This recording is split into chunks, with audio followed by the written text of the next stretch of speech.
Hello again, everybody. We're back on the H2. Got the wheels back today, new tires on them.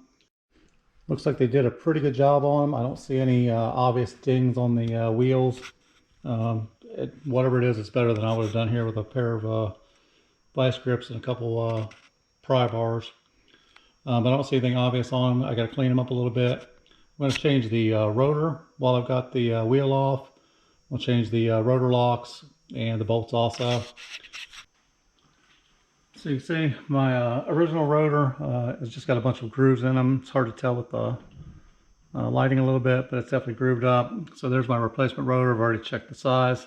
Size is good, bolt pattern's good. So I'm going to knock the retainers loose, take the bolts out, lift it up off there, replace it, and then we'll clean it all up. So if you've not done these before, some of you have, some of you haven't. Basically, these little ears just fold up, and that's what keeps your bolt from backing off. Flathead screwdriver and a good tap. If they're super tight, you may need to hammer hit them. Sorry about shaking the camera, but you just fold that down to where the bolt will come loose.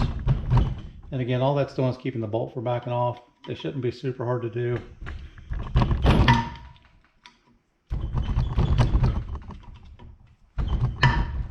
So fold those down, then the bolts will come out. So I've got them all folded back down so they're flat, so I can get the bolts out. If you want to put a thread lock on there, you can. Do not use a permanent thread lock though, because you will probably do some damage when you try to take them back out again next time. So make sure if you use a thread lock, you use a like a blue or something that you can actually remove. But you shouldn't need it because that's what the retainers are for. So 12mm socket. Just going to break these loose.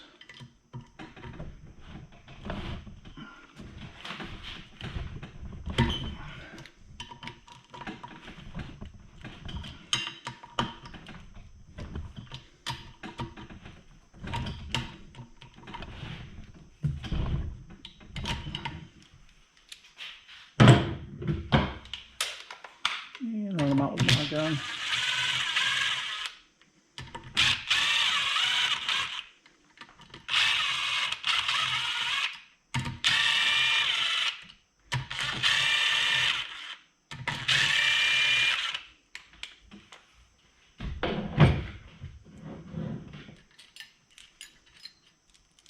Six bolts, 3 retainers.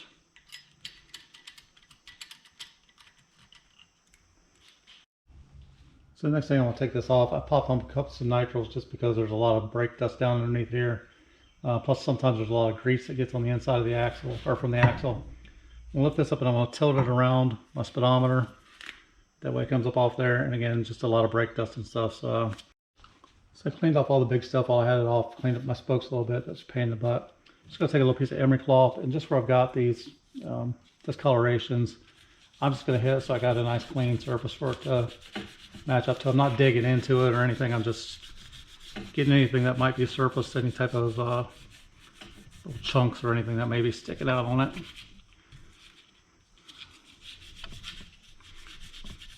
Again, I'm not trying to polish it or make it look perfect. I'm just trying to get anything that may be an imperfection off there, and I'm cleaning around where the rotor mounts up to the hub also.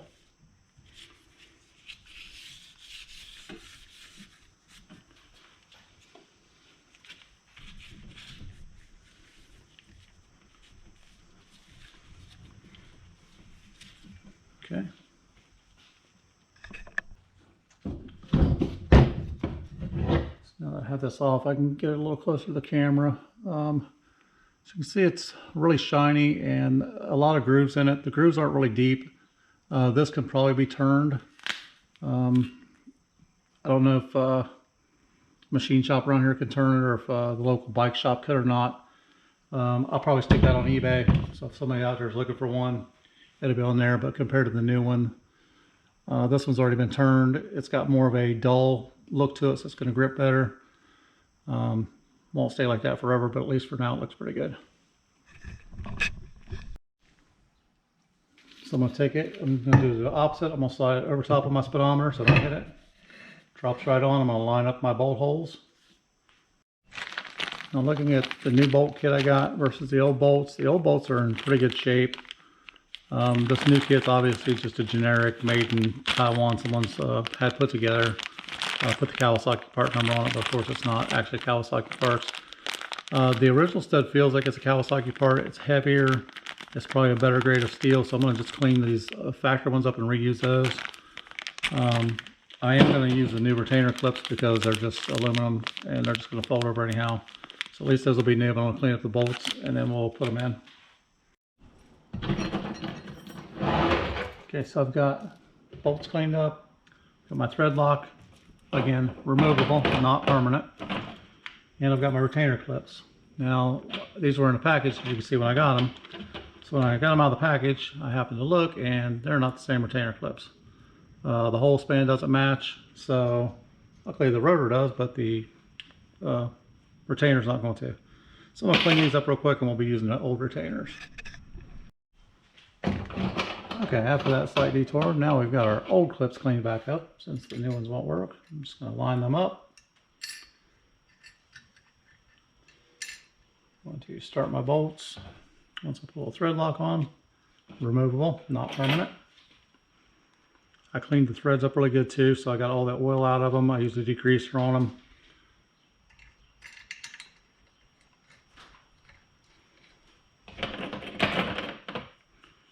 And you don't need a lot. Again, the retainer's going to keep it in place. This is just for my own mental safety or mental feeling. If the wheel falls off, I got more problems than thread lock anyhow, but just because it makes me feel better.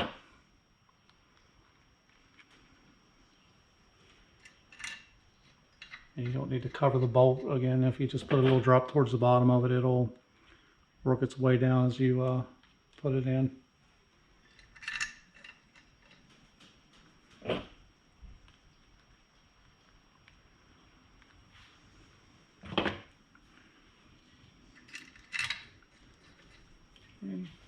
Run these in with my impact. I'm not going to shoot them all the way down. I'm just going to snug them up. I'm going to go back and forth with it. So I'm not going to tighten down one side and then the other. So we're going to do like a star pattern, just like you were putting a tire on. Back and forth with them. It sat down really good, but again, just in case. Okay. Now another thing a lot of people don't see me use a lot is a torque wrench.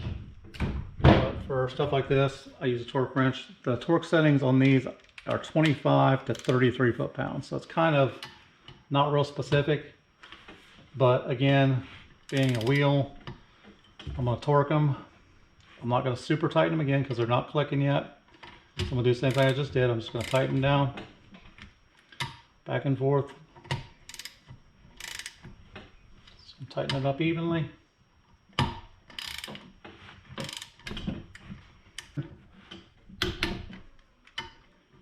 And if you've never used a torque wrench before, if you're new to it, once it clicks, you stop. You don't keep on pulling just because. You don't need to keep going back and forth. Click, stop.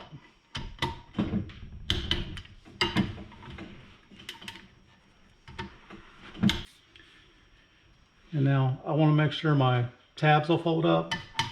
So in this case, I'm going to go just a little bit more,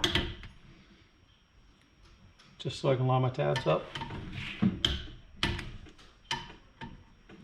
And again, this is 25 to 33 foot-pounds.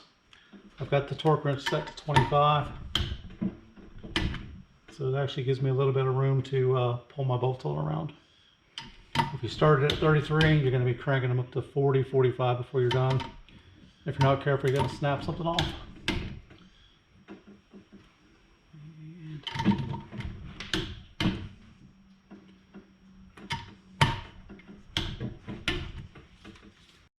So the next step is folding my tabs back up. I want to make sure I do this without scratching the rotor all to pieces since it's a new rotor. So I just want to be careful when I start them.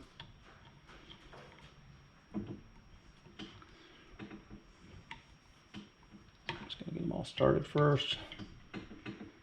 So I'm using the rotor, but I'm not putting down. I got my finger under there, so I'm putting a little pressure on them. These are soft, so they should fold up fairly easy.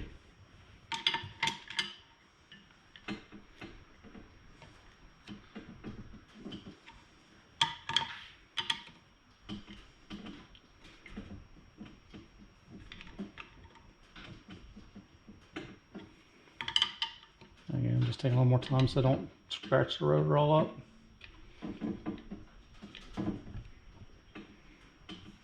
Okay, I'm just going to take something. I'm going to get something a little more flat than a flathead and just tap these up so they're flush. So I grabbed a little 1/4 inch extension. Okay, I'm going to use the back side of it. I'm just going to tap these to where they're flush up against the nut or the bolt. Should go really easy. Use a hammer, don't hit your rotor.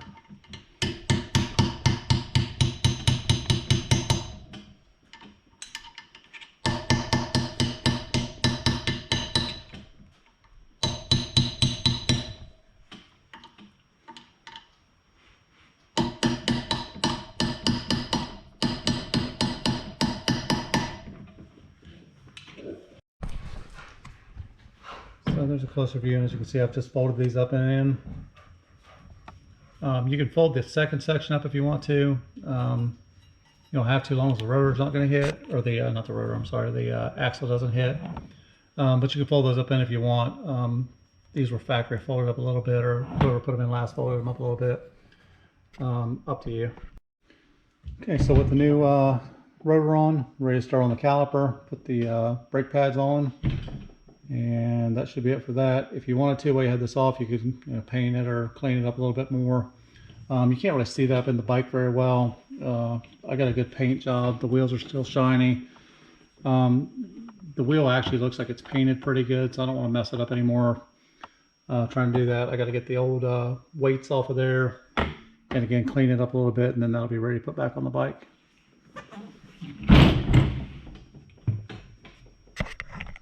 So that's all for this video. That's how to put a caliper on the front wheel. Kawasaki H2, H1, probably Z1, KZ900, KZ1000, probably any of the old KZ bikes. Hope everyone watched the video, enjoyed it. Please click like and subscribe. I'm always open to comments. Any H2 people out there, if you see something I did wrong, see something I should be doing differently, please let me know.